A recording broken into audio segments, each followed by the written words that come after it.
Yo, what's good, YouTube, man? It's Gary with Fan TV. Back action of the video. Like the content of the video, go smash that like button. Like the content of this channel, go subscribe, man. Look, so Ravens training camp. I think we like practice number 17, something like that. I didn't do yesterday because the Ravens had a pretty light practice. They call it a mental practice, which was pretty much just a walkthrough. They didn't do too much. But Ray Lewis and Michael Phelps were in attendance, so that's pretty cool, right? You know, to have some Baltimore legends in the building, right? Ray Lewis and Michael Phelps both gave great speeches to the team. They're on the Ravens, social media. So, you want to check those out if you ain't already seen them. But, yeah, that was pretty cool. But as far as today, right, we'll get to the injury report, offense, defense, how we usually do it. All right, so injury report, not practicing, Marcus Major, same thing with the concussion. I wouldn't be surprised if he's, let go soon. I mean, the Ravens have been signing running backs, and, he hasn't been playing. So, so unfortunate for him. But anyway, Marcus Major, DeAndre Hopkins, Kyle Hamilton, Keaton Mitchell, William Kinkle, and Jair Alexander. Now, Jair and DeAndre Hopkins are probably more rest type of things. Now, Jair hasn't practiced much this week at all. DeAndre Hopkins just practiced earlier this week, so I'm assuming for his it's definitely a rest day. Kyle Hamilton practiced yesterday when the Ravens went through their lighter practice, right? So that tells me that he's not ready to fully ramp up. Like, the Ravens do light walkthroughs, he could be out there. So the Ravens could go at 50%, 60%, he could be out there. But when they're going full tilt or closer to full tilt, he's not ready to be out there just yet. So the Ravens are holding him out. As far as Keaton Mitchell, they haven't really gave any update on it, right? We know that it's a groin injury. That's really it, all right? So, honestly, I was hoping that, maybe it was just like, okay, they're going to hold him out a couple of days, just because, they don't want to overload him from, playing the game action and whatnot. But now he hasn't practiced for a while, right? So I'm not going to raise any alarm or any panic, but it is just something to watch out for, something to look out for. All right, now, as far as the offense today, right? Offense had a solid day. Offense had a good day, I would say, right? Offense, Tez Walker, touchdown on Nate Wiggins. Nate Wiggins had good coverage. Tez Walker still won. And some one-on-one drills. Zay Flowers also beat Nate Wiggins. But they said this throw was a dime for Lamar Jackson, so probably not much Nate Wiggins can do about that. So, nothing wrong with that.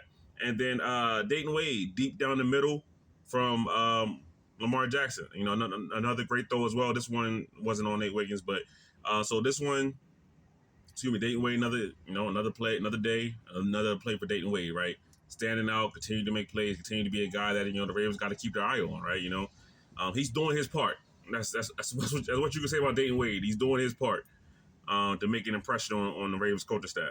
But the star of the day, as far as the receivers go, was Rashod Bateman, right? Rashod Bateman and Lamar Jackson had that connection going today. 40-yard touchdown pass to Rashod Bateman. Uzi and Snoozy Kane were in coverage, right? Said to be a perfect throw by Lamar Jackson.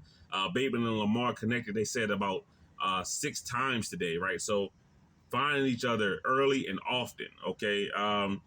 And it's been said that, during training camp, Bateman has been the Ravens' top downfield weapon once again, just like he was last season. So I looked at Rashod Bateman's targets last year, right? Targets was 72 targets, 45 receptions, something around that range, right? Listen, now with all the talent and all the, the people that the Ravens have to get the ball to in this offense, it's going to be hard to do. But if the Ravens can bump up his targets, I can see Rashod Bateman get, 15, 20 more targets. We get to that 90 target range, right? He could be pushing for 1,000 yards this year, especially if he's going to be the downfield consistent weapon that he was last year. The Ravens probably doing that, using him like that again, that he could definitely push for that 1,000 yards. Rashod Bateman is coming into his own as a wide receiver, right? He's always had the talent, he's always had the ability, but he hasn't been healthy. These last couple of years, he's been healthy, right? Knock on wood, that it stays that way, okay? But Rashod Bateman last year, right? I even felt as though, as Zay Flowers is doing his thing, Mark Andrews is doing his thing, Isaiah Likely's doing his thing, right? It always felt as though like the Ravens should and really, Ravens can and really should be looking to get Rashod Bateman the ball more often. All right, I genuinely felt that way.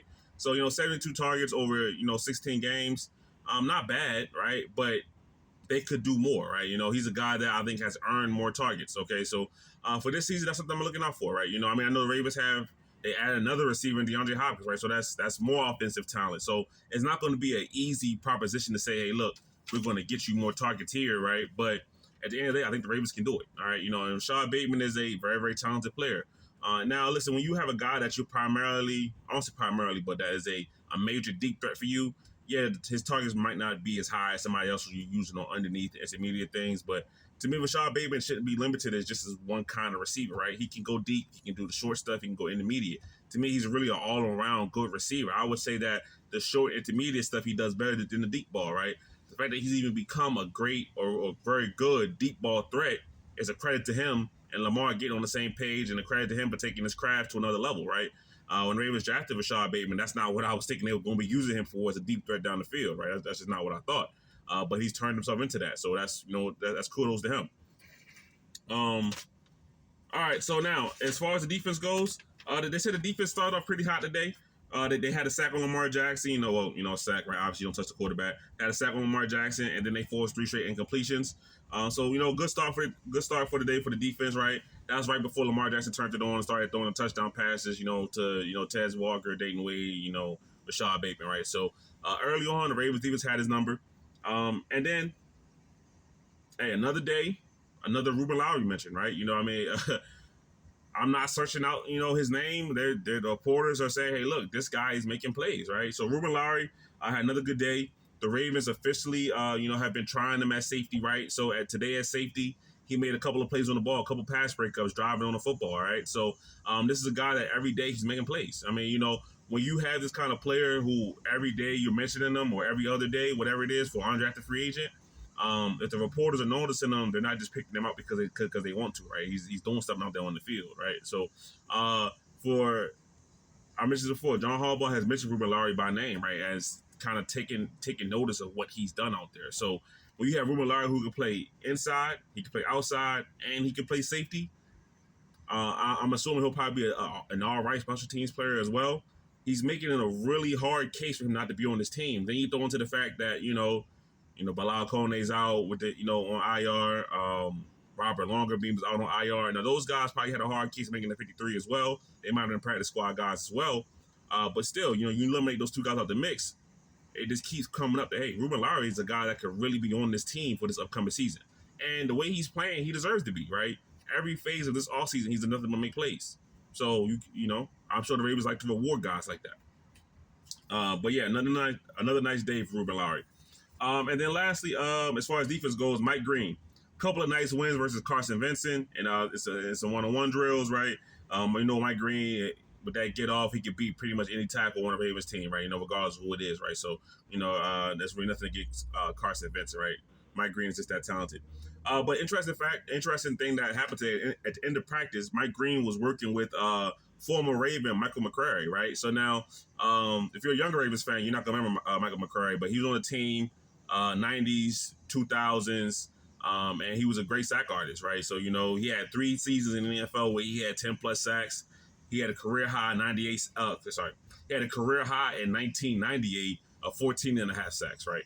So, this is a great guy to learn from, right? If Mike Green is going to be taking notes from anybody that comes into the Ravens building, obviously you got your Sizzles, you got your guys like Elvis Dumerville, Peter Bower, but if Mike McCrary is going to be in the building, hey, definitely take notes from him. You make a talented pass rusher like Green even better by talking to a Ravens player who did a lot for this team while he was healthy, right? Mike McCrary unfortunately had his career kind of derailed a little bit with knee injuries and whatnot, but he was still a great player for the Ravens overall, right? So for Mike Green, he's another guy that's having a very, very impressive training camp, and every day he's seemingly doing something as well, all right? So the Ravens drafted a really talented edge rusher, and he's putting it on the field. Now, and then lastly, right, Tyler Loop, right? So John Schaefer had Tyler Loop at 7 for 9. People had him at 6 for 8. But either way, Tyler Loop missed 2 field goals today. All right, so he was either 6 for 8, 7 for 9. Misses from 46 and 47. He had a longer 52 from a traditional field goal kicking standpoint. But he also made a free kick, I guess, like off of the tee from 67, right? So we know that Tyler Loop has the leg, but he is missing a couple a day, right? 1 or 2 a day. Now, is that going to show up during the game day? We'll find out. The Ravens play the Dallas Cowboys this Saturday. Tyler Loop will have chances to kick field goals, I assume, and we'll see what he does there. See if he's consistent during the games, right? But during the practice, he's not having I know he had that one day where he missed like I think like somewhere like 3 or 5 field goals. That was something crazy. He hasn't had that kind of day since, right? It's always been 1 field goal, 2 field goals, but at the end of the day, 1 or 2 field goals you miss in a game can cost you the game, right? Ravens offensive players will say, well, we should have scored touchdowns on those drives. True, but at the end of the day, you have a kicker here that you want to be as close to automatic as hopefully as they can be, right? He is a rookie. He is putting a lot on his shoulders, but Ty Loop, I think, has done an adequate job during training camp. He hasn't been great. I won't say he's been bad either. So, he's just been adequate. But hopefully, as we get close to the season, he finds that rhythm and he's a really, really solid, good kicker throughout this entire season, right? Ravens lost some points last year, lost some games because of the kicker situation, right? So that's the report for today, right? The Ravens offense started off a little slow, but got cranking. Rashod Bateman, the star of the day for the Ravens offense, right? Lamar Jackson is always doing this thing, throwing dimes all over the field, right? That's just what Lamar Jackson does. And then on defense, right, 2 rookies standing out. Ruben Lowry, undrafted guy, his name continues to be mentioned, and Mike Green. Ravens drafted him in the 2nd round. He had 1st-round talent. And he's showing that talent on the field, and he's making plays out there. So that's the report for today. Let me know your thoughts in the comments. But it's Gary Root on Fan TV. I'm out.